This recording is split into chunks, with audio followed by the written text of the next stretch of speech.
అందరికీ నమస్కారం అండి. ఈరోజు వీడియోలో మనం కలశం అలంకరణ ఏ విధంగా చేయాలో తెలుసుకుందాము.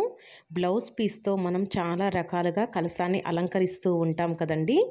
కలశాన్ని ఈ విధంగా చక్కగా సింపుల్గా బ్లౌజ్ పీస్తో అలంకరించుకొని చక్కగా పూజ అనేది చేసుకోవచ్చండి. ఈ వీడియో చూసే ముందుగా మీలో ఎవరైనా మొదటిసారిగా మన ఛానల్ని చూస్తున్నట్లయితే మన ఛానల్ని తప్పకుండా సబ్స్క్రైబ్ చేసుకోండి. మన ఛానల్లో పూజలకి సంబంధించిన వీడియోస్ అన్నీ ఉన్నాయండి. అలానే వరలక్ష్మి వ్రతం ఎలా చేసుకోవాలి, కలశం పైన బ్లౌజ్ పీస్ ఏ విధంగా మడుచుకోవాలి, శ్రావణ మాసానికి సంబంధించిన వీడియోస్ మొత్తం ఉన్నాయండి. తప్పకుండా ఒక్కసారి మన ఛానల్ని చెక్ చేయండి. వీడియోస్ అన్నీ చాలా క్లారిటీగా ఉంటాయండి. ఇప్పుడు మనం కలశాన్ని ఏ విధంగా సిద్ధం చేసుకోవాలో తెలుసుకుందామండి. ముందుగా మనం ఒక బ్లౌజ్ పీస్ తీసుకోవాలి. బ్లౌజ్ పీస్ ఫోల్డింగ్స్ అన్నీ తీసివేసి ఈ విధంగా 2 మడతలు వచ్చేలాగా చక్కగా ఈ విధంగా పరుచుకోవాలండి. ఆ తర్వాత 2 మడతలు వచ్చినప్పుడు ఫోల్డింగ్ ఈ విధంగా మనకి క్లోజింగ్ అనేది మన వైపు ఉంచుకొని ఆపోజిట్ సైడ్ అనేది ఓపెన్ ఉండేలా చూసుకోవాలి. ఆ తర్వాత బ్లౌజ్ పీస్ని ఈ విధంగా చక్కగా మనము వీడియోలో చూపిస్తున్నట్లుగా శారీ కుచ్చుళ్ళు ఏ విధంగా అయితే పెట్టుకుంటామో అదే విధంగా మనం బ్లౌజ్ పీస్ మొత్తాన్ని ఈ విధంగా చక్కగా మడుచుకోవాలండి. ఈ విధంగా మడుచుకునేటప్పుడు మనం ప్రెస్సింగ్ అనేది చేసుకోవాలి. ఒక్కొక్క కుచ్చుకి నీట్గా పైన నుంచి కింద వరకు ఈ విధంగా చక్కగా ప్రెస్ చేయటం వలన మనకి కుచ్చులు అనేవి నీట్గా స్ట్రైట్గా నిలబడతాయండి. చూడటానికి మనకి బుట్టలాగా కూడా ఉండిద్ది. చూసారు కదండి. ఈ విధంగా చక్కగా మనము బ్లౌజ్ పీస్ని సిద్ధం చేసుకోవాలి.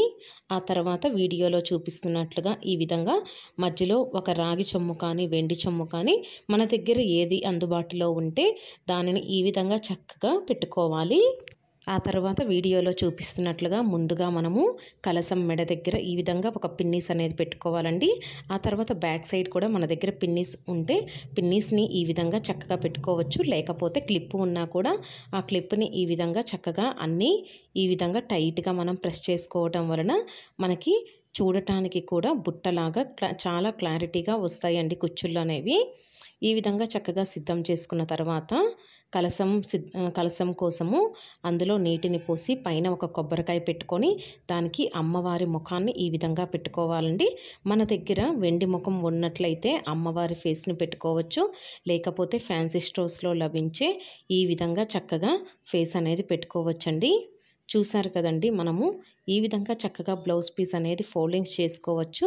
తర్వాత మనకి ఎన్ని రకాల ఆభరణాలు ఉంటే మన దగ్గర ఏవి అందుబాటులో ఉంటే వాటిని చక్కగా అలంకరణ అనేది చేసుకోవాలి. అలానే పూలతో కూడా చక్కగా కలశాన్ని సిద్ధం చేసుకోవాలండి.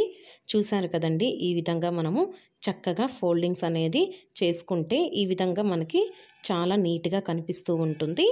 అలానే కలశం పైన బ్లౌజ్ పీస్ని మనం చాలా రకాలుగా ఫోల్డింగ్స్ అనేది చేసుకోవచ్చండి. దానికి సంబంధించిన వీడియోస్ కూడా మన ఛానల్లో పెట్టాను. తప్పకుండా ఒక్కసారి మీరు అన్నీ చెక్ చేయండి. వీడియోస్ అన్నీ కూడా చాలా క్లారిటీగా ఉంటాయండి. మనం కలశాన్ని ఈ విధంగా చక్కగా అందంగా అలంకరించుకున్న తర్వాత మన ఇంట్లో ఉన్న పూజా డెకరేషన్ ఐటమ్స్తో చక్కగా ఈ విధంగా అందంగా అలంకరించుకోవచ్చండి. వీడియో నచ్చితే మాత్రం మన ఛానల్ని తప్పకుండా సబ్స్క్రైబ్ చేసుకోండి. మన ఛానల్లో వీడియోస్ చూడటం మాత్రం మర్చిపోవద్దండి.